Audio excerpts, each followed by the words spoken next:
Welcome to Season 2 of Test Those Breasts podcast. I am your host, Jamie Vaughn. I am really excited to continue this journey and mission into 2024 to help shorten the overwhelming learning curve for those who are newly diagnosed or yet to be diagnosed with breast cancer. It has been such an honor and a privilege to be able to connect and interview many survivors, thrivers, caregivers, oncologists, surgeons, nurses, therapists, advocates, and more in order to provide much needed holistic guidance for our breast cancer community. Breast cancer has become such an epidemic, so the more empowered we are, the better. By listening, rating, reviewing, and sharing this podcast, it truly does help bring in more listeners from all over the world. I appreciate your help in spreading this knowledge. My episodes are released weekly on Apple, Spotify, and other platforms. Now let's listen to this next episode of Test Those Breasts. Today, I am so honored to have my new friend, Laura Carfang, on my show. Laura is the founder and executive director of Surviving Breast Cancer, an online educational content and community-driven platform that fills a gap in the breast cancer arena. Through weekly support groups, workshops, and webinars, Laura has created a home for those who have been touched by breast cancer. Additionally, Laura hosts and produces the globally recognized podcast Breast Cancer Conversations, which offers weekly episodes capturing the voices of those diagnosed with breast cancer, as well as doctors, oncologists, and medical experts in the field. Laura is an accomplished academic, having earned a BA in Fine Arts and an MA in Italian Language and Literature, and her doctorate degree in higher education, and serves as the director of academic affairs at Babson College, a top business school known for entrepreneurial leadership. She loves drawing upon her background to innovate and empower communities through education. Laura has presented research at healthcare ethics conferences, has been published in peer-reviewed journals such as Current Oncology, JCO Oncology Practice, as well as Pharmaceutical Intelligence, Wildfire Magazine, and has appeared on podcasts such as DJ Breast Cancer, The Intersection of Cancer and Life, and the 1% Podcast, and now Test Those Breasts podcasts. Well, hi, Laura. It's so great to see you. I'm so excited that we are finally connecting and I get to see your face and hear you and chat with you about some really important things today.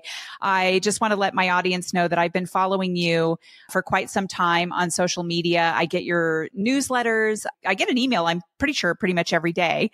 And I see you on other platforms like LinkedIn, and you have quite a presence on social media. And I think it's really important for people to know who have not been diagnosed with breast cancer and who have been diagnosed that there's so much support out there. And I found that out in June of 2022, that this is the sisterhood of all sisterhood. So welcome, sister. How's it going? Thank you so much. Thank you so much, Jamie. It's a pleasure to be a guest on your podcast. As someone who runs our own podcast, Breast Cancer Conversations, I feel like the tables have turned. I'm rarely a guest on someone else's show. So I'm really excited to be here, share my story, and, provide hope and inspiration to your listeners and community.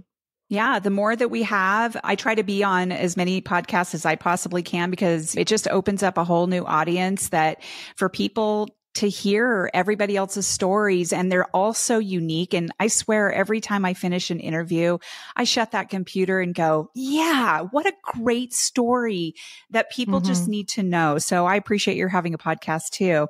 I first want to kind of dive into your personal story with breast cancer, your diagnosis and your treatment, so that our audience can get to know you a little bit.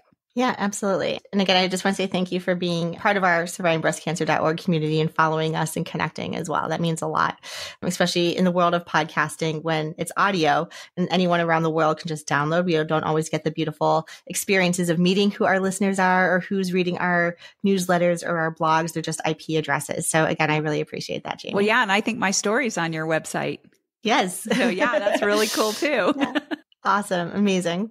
I was diagnosed, it feels like yesterday in some regards, but it was actually kind of a while ago. I was diagnosed in the fall of 2016. So way before COVID even. I feel like COVID is like the milestone that everyone like benchmarks things against now. So I was diagnosed in 2016 at the age of 34. I never had a mammogram before.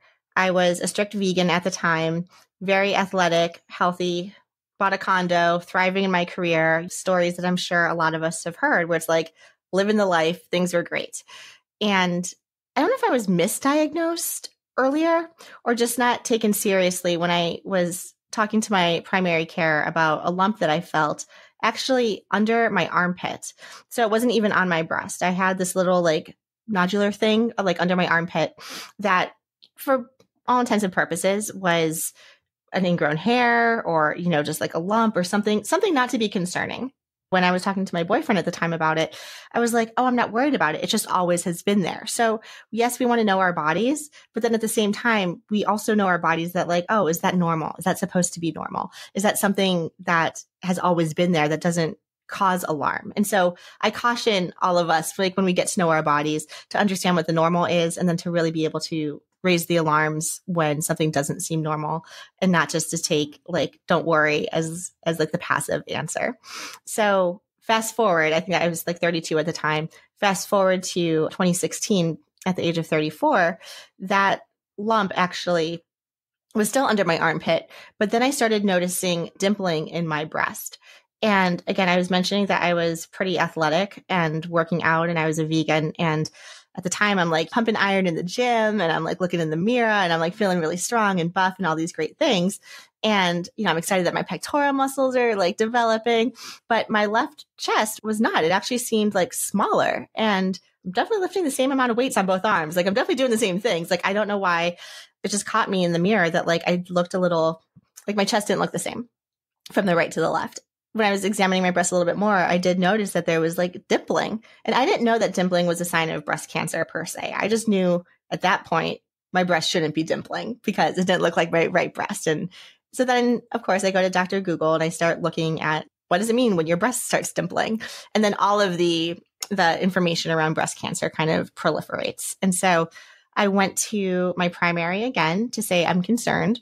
I'm noticing the dimpling. She still was not concerned at that time, which I found also, again, at this point, a little bit more alarming because I'm like, well, this just doesn't seem normal. Can we at least get a mammogram to rule out breast cancer so I can at least sleep at night? I don't want the anxiety. So she luckily scheduled a diagnostic mammogram for the following week. Went in for my very first mammogram, which was a diagnostic mammogram. And I thought it was going to be one of those things where like I tell my employer like, hey, I'm coming in at like 10 o'clock. I have like a medical appointment this morning. I'll be in at 10. Everything's fine. Like we'll catch up soon. Well, after the mammogram, they actually asked if I could stay and squeeze me in for a ultrasound during lunch. And immediately after that, they wanted to do a biopsy all in the same day. So I called my boyfriend and I was like, oh my gosh, I think I need you here at the hospital. I'm really nervous. Like this was supposed to just be what I thought like a mammogram to rule out that it wasn't breast cancer. That immediately got escalated into a mammogram to a ultrasound. And now they wanted to do like right then and there a biopsy. And I remember the doctor coming in and I had to sign this waiver. She was like, explain to me what the biopsy was. And like, I've never even broken a bone in my life, let alone having to deal with cancer. I didn't know what a biopsy was. I didn't know how much it was going to hurt. And when she gave me the paper to sign, she was telling me that some of the risks of getting the biopsy is that I could have a collapsed lung because of where they were going into my breast. And so I just had to sign off to say, I understand the risk. And I'm like, well, I don't know if I want a collapsed lung. Like, I didn't come here for this. Like, I was really concerned. And I think I felt like I was just like signing my life away. I'm like, well, if I don't sign this, then you're not doing the biopsy and we will not know if I have cancer or not. Or I sign this and then something can go wrong and then I'm going to have like a problem with my lungs. Which two evils do I choose? Yeah. But obviously you just like any medical thing, you sign your life away, you sign the forms. They did the biopsy. And needless to say, I called my employer and was like, I'm just taking the full day off today. I am not coming in this afternoon. And I just need some time to regroup. I think that was really traumatic. Just the diagnostic component in and of itself, not knowing anything, not having a mammogram before in my life, not understanding the difference between a diagnostic mammogram and a regular mammogram, not understanding I haven't had kids. I've never had to have an ultrasound for other things before either. So I'm like, what is all of this? What are you looking for? And you're trying so hard to like read their faces when they're looking at the screen. Just give me some clue. But they must be all great poker players because they do this for a living and they're like, just wait here. We're going to bring in the doctor type of tone. I live in Boston. And so I feel very fortunate that I have access to like some of the best hospitals and medical centers in the world. So despite the circumstances, I felt like I was in really good hands.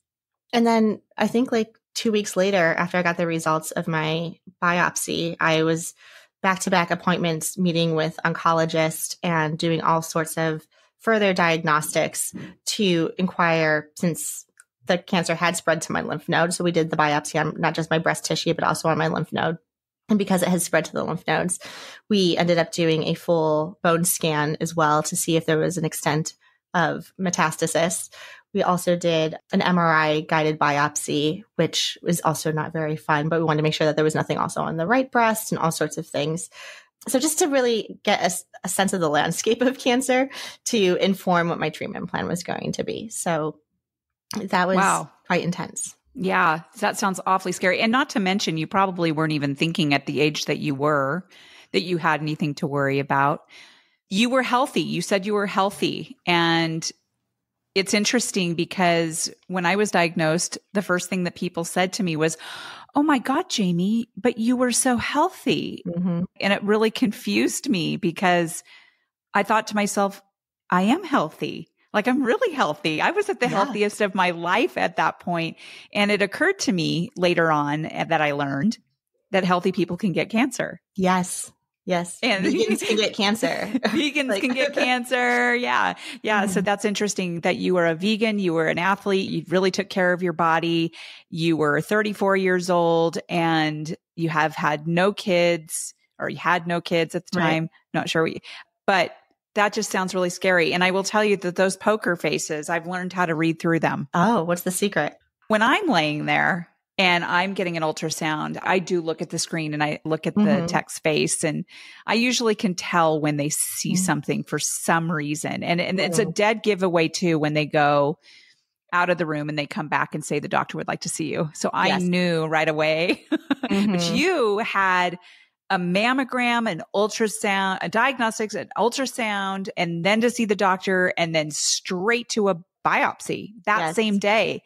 That is pretty traumatic there. Wow. I know it takes people like so long to even get appointments as well. So the fact that they were rushing me through, squeezing me in on, doctor's lunch breaks, et cetera, for this also gave me some sense of fear and alarm that this was serious and they wanted to act quickly. I think part of it too is, my age. We hear so many women under 40 being diagnosed with breast cancer. It's like, this is scary. This is severe, and we need to take quick action. And so really quickly after all of the diagnostics, it was right into treatment, and really not a lot of time to absorb what your diagnosis is and that you have cancer.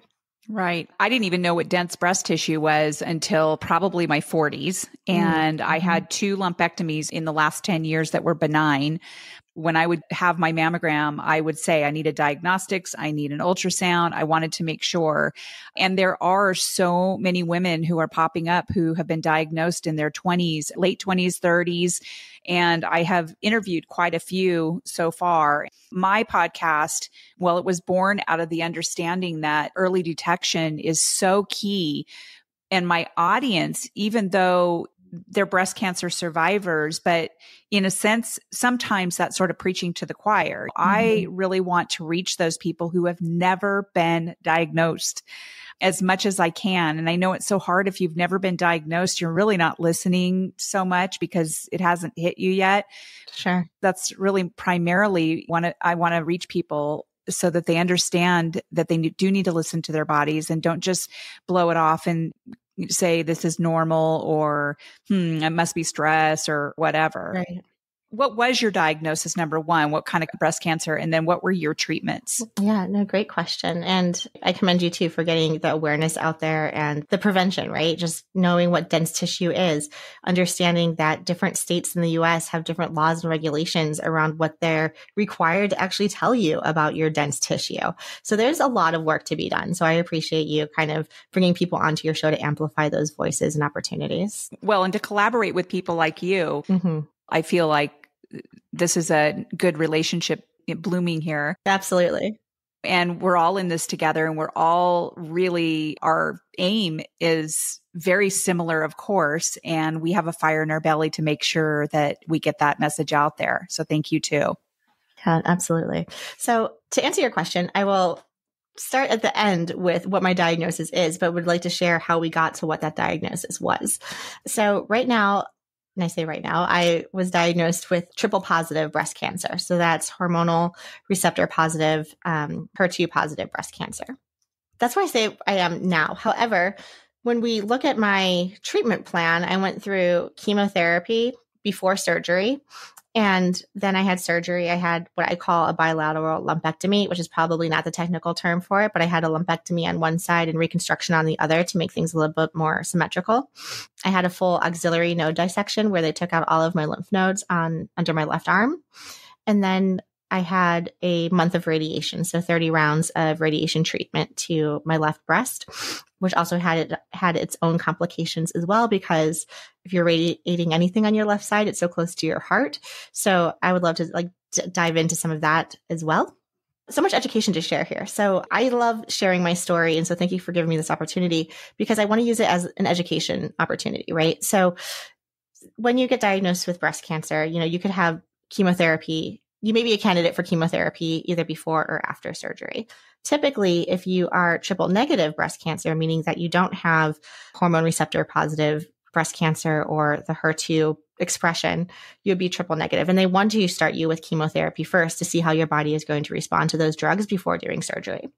In other cases, they may decide to do chemotherapy first to decrease the size of your tumor, to make sure that you could potentially become a candidate for a lumpectomy, et cetera. So there's a lot of reasons why someone might have chemotherapy first. So I think depending on who you're talking to, you might hear, oh, I had surgery followed by chemo, but I also share it can be the other way around. What we're noticing when we're sharing our stories is that, yes, breast cancer unites us all, but all of us have very unique experiences. And so I was on a variety of chemotherapy drugs. Adriamycin, Cytoxan, and Taxol was my first regimen. And then I had a little bit, I guess it was like the gray area of this HER2 expression. Now in 2024, even in 2023, there were big news coming out about what HER2 low could be. But at the time, we didn't have a lot of information on all of the subsets of the HER2 gene expression. But my doctor thought, there's a little bit of expression here, so let's treat it as if it were HER2 positive. And he gave me a drug called Herceptin.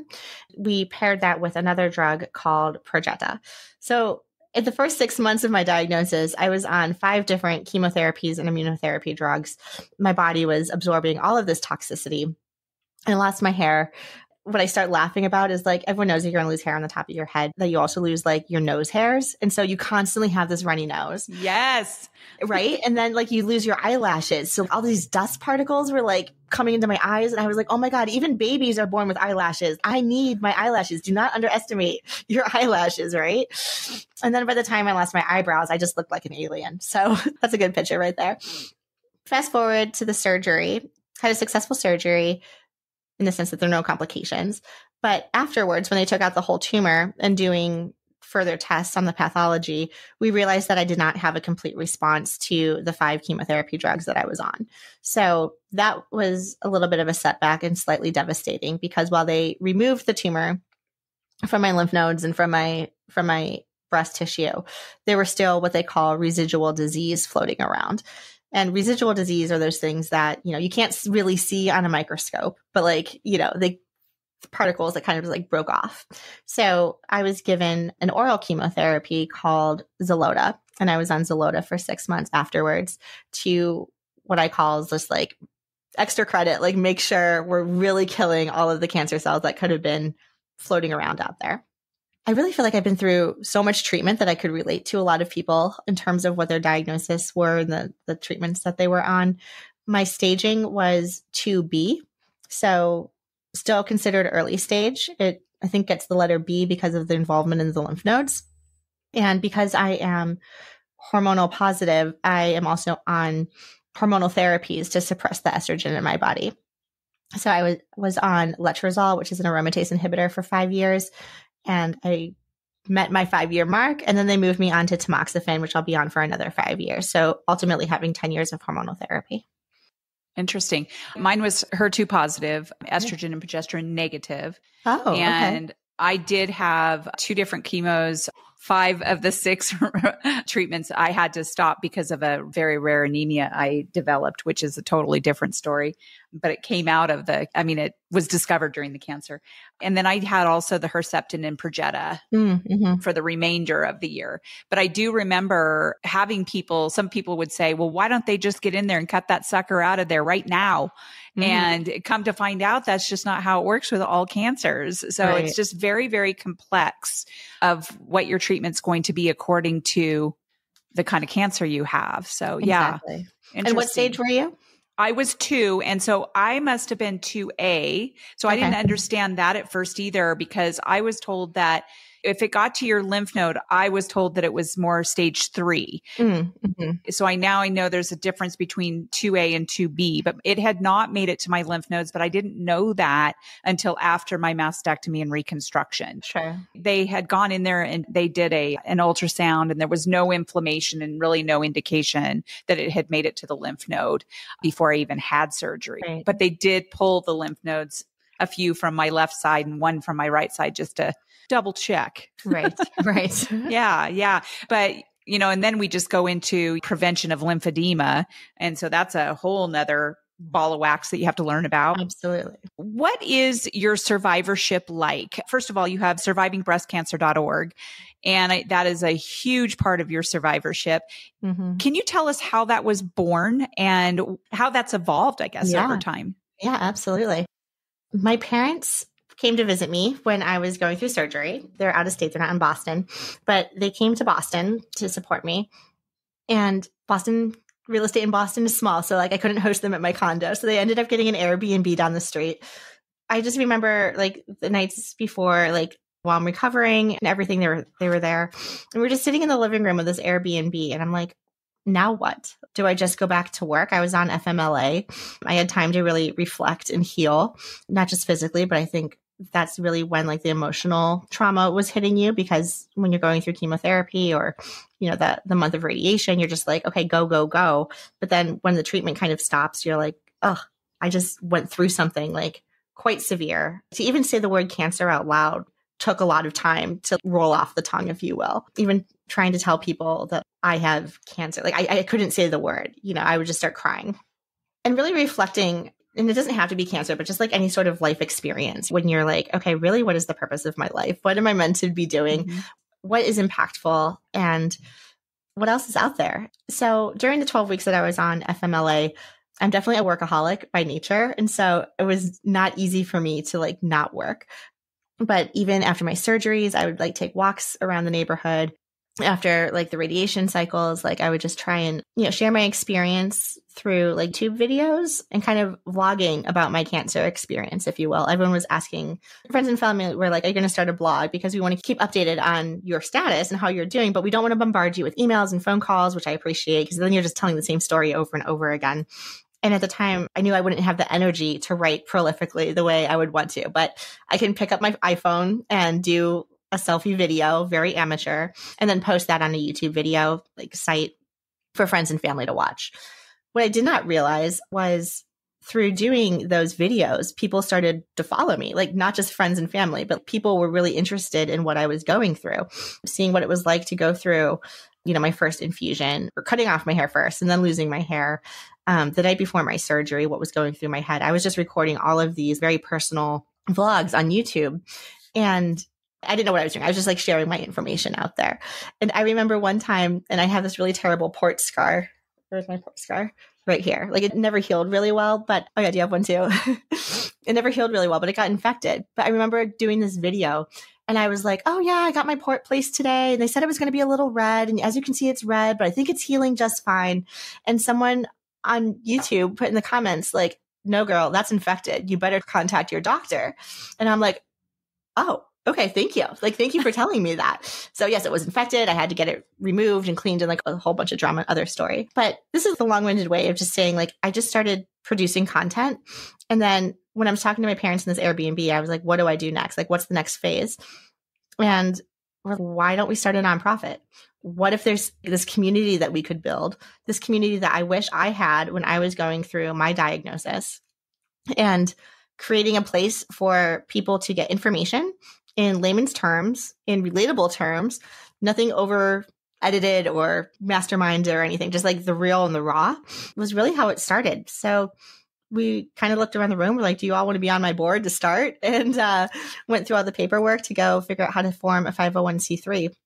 And survivingbreastcancer.org was born. Well, lucky us out there. I actually just applied for, somebody told me I needed to do a nonprofit, but I don't have nearly what you have going on. I'm always looking at websites and resources like yours, which is amazing. My biggest thing is that I need help paying for running a podcast. As you know, you have to pay for all the platforms and things like that. And it takes a lot of work. But somebody had suggested that I do that because eventually I do want to be able to have other stories. And I do want to be able to house resources like survivingbreastcancer.org in there so that people know where to go. That's my ultimate goal, is to sort of take all of the resources that I have found very, very helpful, again, such as yours, and housing it on my website, and so that there's more exposure for you and people can learn just so much from that website itself. And I want stories, and I want people to be able to see pictures of me as you did. I had a private Facebook group that I had a lot of people following, and they still are, but I videoed all kinds of things. I went live and helped people understand what was going on throughout the whole entire journey, again, because I didn't really want to repeat it a million times. So it's like, if you want to hear what's going on, come over there, or Caring Bridge, because but thank goodness for that person on YouTube who commented about your port. I know. Definitely a lifesaver there. Yeah, definitely. Yeah. It's like the purpose of it was sort of twofold there. And I do want to say it's so interesting because whenever I talk to survivors, there's so many parallels to stories in that. For me, my podcast was born the idea was born a year ago, literally, because I was cancer-free December 13, 2022. And then I had my thoracic surgery to get this big thymoma tumor out. It was like 5 weeks later. And come February, I was noticing that my life was just sort of, what am I doing? Because I had just retired. When I got breast cancer, I retired, and 1 week later I had breast cancer. So my first year of retirement was absolutely so different than what I had expected. And by the time I was cancer free, my husband had already been retired for a year and a half. And I felt like I didn't have any significance because, like you, I was a total workaholic. I had a million things going on before breast cancer. And so to retire and to have all these ideas in mind of what I could do, like travel and all these things, and then have breast cancer and live it completely different. When February came around, I felt like I had zero significance, no purpose. And I was like, what the heck am I going to do with my life?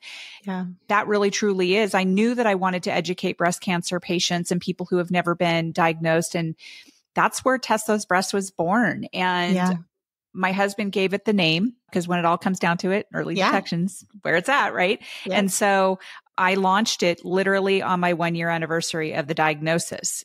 Oh, wow. So and I'm sure like your survivingbreastcancer.org organization is probably a huge healing mechanism for you as well. We talk about it. It's so therapeutic, but then you also get to make great friends that you never thought that you would ever even have, people that you've never even met in person. And it's a real silver lining right there. Yeah, I totally agree. It's definitely therapeutic. Even playing around with like my website, I'm constantly changing like the homepage or like playing around with the fonts. And William, my husband, says, this is your therapy. You're going on there, you're connecting, you're helping people. And I think there's just no better gift. Maybe it just comes with like wisdom and age. I don't know. But to be able to help people is just so motivating. Yeah. And I like how your husband recognizes that. Were you both married at the time? No, but we were dating at the time. Okay. So how was he as a caregiver? He was phenomenal. He was phenomenal. He never missed a doctor's appointment. He came to every single doctor's appointment. Like I said, this was pre-COVID. And he was such a great advocate. He would sit in there with the doctor and he'd pretend to be on his phone. And like the doctor would be asking me questions. How am I feeling? Or how am I tolerating the chemos, et cetera. And, you don't really feel empowered when you're like half naked in a Johnny sitting on a bed. Let's be real. I know, right? And like, all I'm thinking is like, I want to get out of here. Like, I'm fine. Yeah, there's nausea, but like, what can we do? But William was like, all right, doctor, let me tell you how she really is, because he was with me at home. He saw how miserable I was and how the side effects were really impacting my quality of life. And so he was just such a supporter and huge advocate and loved me no matter what, with or without breasts or anything that we were going through. Obviously, it's not something he signed up for when he started dating me, but we've been together for a very long time, and he came with me through cancer, and we actually just got married August of 23. So we're still kind of in the newlywed phase. Oh, well, congratulations. Yeah, That's pretty amazing. I was going to say, because I told my husband when I got the cancer, I was so upset and so angry and all the things, like all the things. And I literally told him, I said, you didn't sign up for this. Oh. And then I realized, oh, yes, you did, because through sickness and in health, right? Your boyfriend and then to husband, like, yes. He went all through that with you and still married you. And that shows the profound love that he has for you. Oh, that just makes me cry. Thank you. Oh, I love that. Yeah. I'm just super teary-eyed right now. That just gave me good goosebumps. Yeah. Well, and I think part of it too is to show and let people know, like, life continues. You can still have relationships. You can still get married. That was part of it too. Oh, I just love it. I'm so happy for you. Thank you. In your survivingbreastcancer.org, what are some of the most amazing things that you think are in there that you just want people to see? Oh gosh, we do a lot. And it always like hits me when I'm doing our like end of year impact report or talking to people about what we do. So if you hop on over to survivingbreastcancer.org, I hope you don't feel too overwhelmed, but a couple things that I can share. Our goal really is to provide education, community, and support. Like, those are the three pillars that we are founded on. And my background is in education. I actually still work in education as my day job. Same. I just want to let you know. Same. Yes. All the similarities. I love it. Yeah. And then, just doing the podcast or doing the nonprofit work is, a labor of love.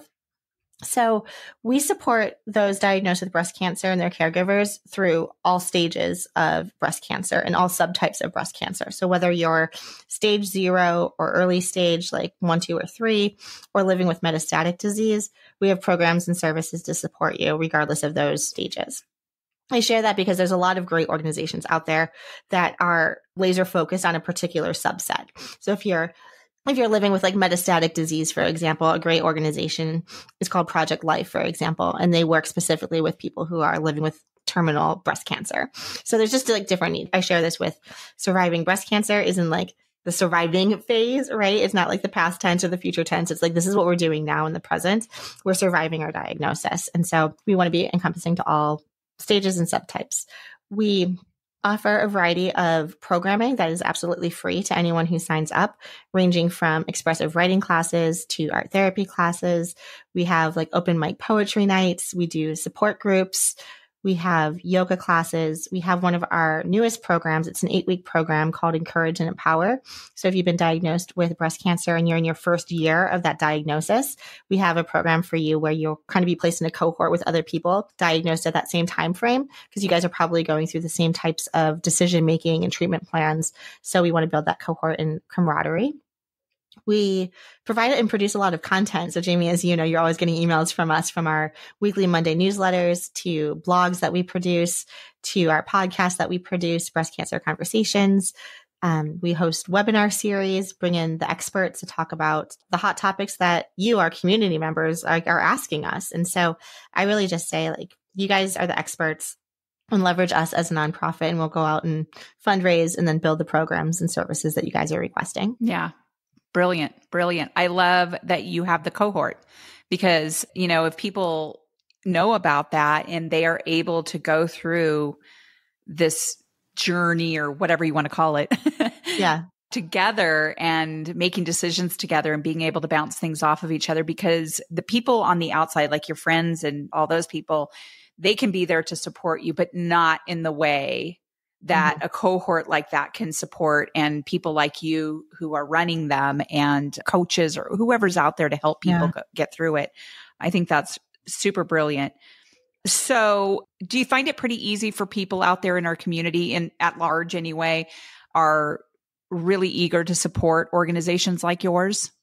Support in what sense? Like get involved or? Get involved, donate, whatever, however, just to make sure, because they're so invested. I know that there are some people who are just so interested in making sure that nonprofits are, supported because of the amazing content that you have. Thank you. Yeah. I didn't grow up wanting to start a nonprofit or be an executive director of a nonprofit. That was not in the cards or the dream. So I don't come to this with like the know-how that, someone who would go to school to like start an own business per se. I don't have a formal business education background or fundraising background. So a lot of this is like trial by error and learning. I do say, yes, there's absolutely community out there who want to support the work that we're doing.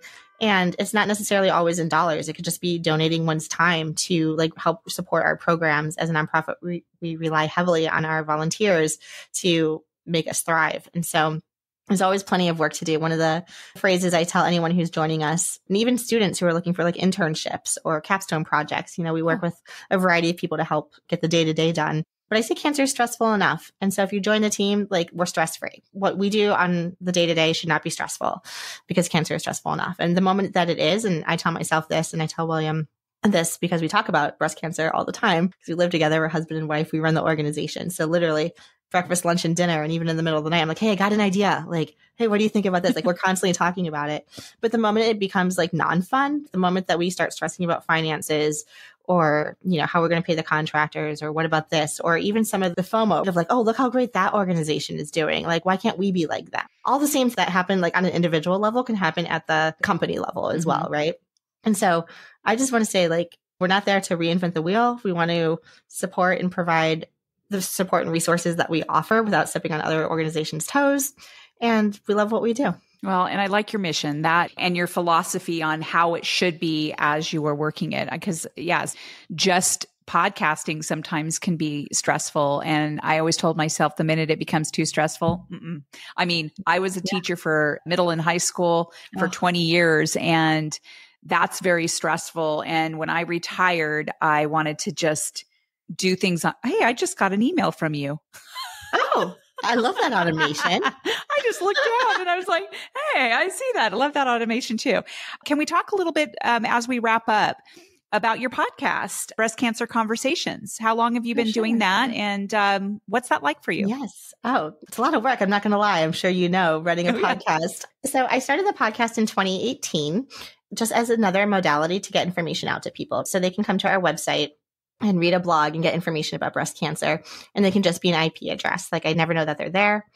They could get support and information by attending our webinars or attending one of our support groups. So like virtual, in-person, if you will, engagement. So then it just made natural sense if they wanted to like watch something, they had my YouTube channel. But if they wanted to hear something, like there was a void. So it just made natural sense to want to go and produce a podcast so that people who wanted to absorb content through listening, they had that modality as well. So really just trying to provide the education in a variety of formats so that people can get the information they need when they need it. Yeah. And the nice thing about a podcast is that people don't really, my first 2 episodes tell who I am and what my diagnosis was, who I was before breast cancer, so my audience can understand that part of it. But then I sprinkle my story in other, as we're talking. But the nice thing is that people can go to your podcast and you can kind of flip through and say, oh, this is about reconstruction, or this is about chemotherapy or whatever. And they can just sort of listen to that one.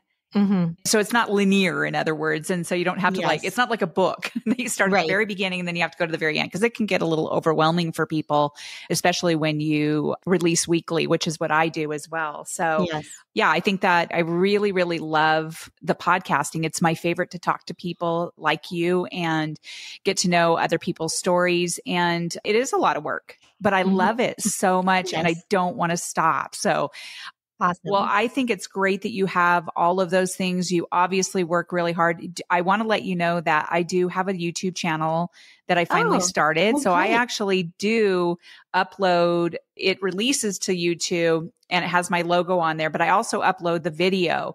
Is that okay with you? Yep.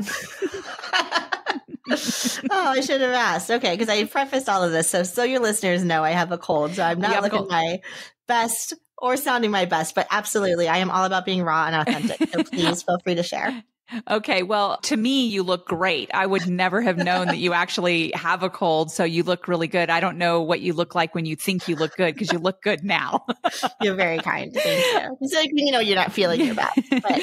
So we're all human beings and we're having a conversation, whether I have a UTI, just FYI, I have a UTI. Yeah. And so I'm not feeling all that great either. I tell the good, the bad, the ugly, and I've probably looked, I don't know, a lot better or whatever on mine. Just because sometimes people like to see who's talking. Absolutely. But I just really appreciate your being here. I do have in the show notes all the ways that people can get a hold of you on Instagram and Facebook and Twitter. And is it called Twitter anymore? I still call it Twitter. You do? I mean, I haven't been on there in so long. X doesn't resonate. No, it's really kind of strange, isn't it? Yes. And then also your website, survivingbreastcancer.org. Well, you also have your podcast link on there, your blog and events, which is really nice. So people can just click right on there. Okay. Well, I just really appreciate your being here, even though you're not feeling so great. Is there anything else you'd like to leave us with? No, this has been a lot of fun, Jamie. I'm so honored that we can connect this way, that I can be a guest on your show, that we can share each other's stories and just continue to support each other in the great work we're doing. I love it. Thank you, Laura. I appreciate it. And I hope you feel better. And to my audience, thank you so much for joining us again on this episode of Test Those Breasts. And we will see you next time. Bye for now. Friends, thank you so much for listening to this episode of Test Those Breasts. I hope you got some great, much needed information that will help you with your journey. As always, I am open to guests to add value to my show, and I'm also open to being a guest on other podcasts where I can add value. So please reach out if you'd like to collaborate. My contact information is in the show notes. And as a reminder, rating, reviewing, and sharing this podcast will truly help build a bigger audience all over the world. I thank you for your efforts. I look forward to sharing my next episode of Test Those Breasts.